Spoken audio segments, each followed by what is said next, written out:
இந்த ரெசிபி நான் யூடியூப்பில் தான் பார்த்தேன். கண்டிப்பாக ட்ரை பண்ணுங்கள், நல்லாவே இருக்கும். அதுக்கு 2 spoon cocoa powder, 5 spoon sugar, அப்புறம் 1 ஸ்பூன் இன்ஸ்டன்ட் காஃபி நல்லா மிக்ஸ் பண்ணி தனியாக வச்சுக்கோங்க. இல்லை 3/4 கப் அளவு பால் மிக்ஸ் பண்ணி அடுப்பில் வச்சு இதை நல்லா ஹீட் பண்ணிக்கோங்க.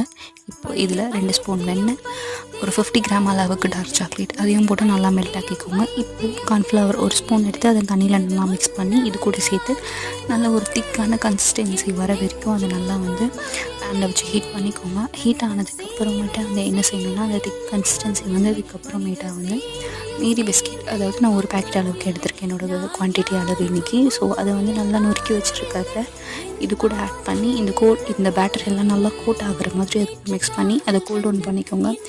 இப்போது ஒரு கேக் செய்கிற பேன் ஆர் சம்திங் இதில் பட்டர் ஷீட் போட்டு நல்லா பட்டர் அப்ளை பண்ணதுக்கப்புறம் இதை நல்லா செட் பண்ணி எடுத்துக்கோங்க. செட் பண்ணி அந்த பட்டர் ஷீட்டால் க்ளோஸ் பண்ணி 2 ஹவர் ஃப்ரீசரில் வச்சு அப்புறமா கட் பண்ணி சர்வ் பண்ணுங்கள். சத்தியமாக சூப்பராக இருக்கும்.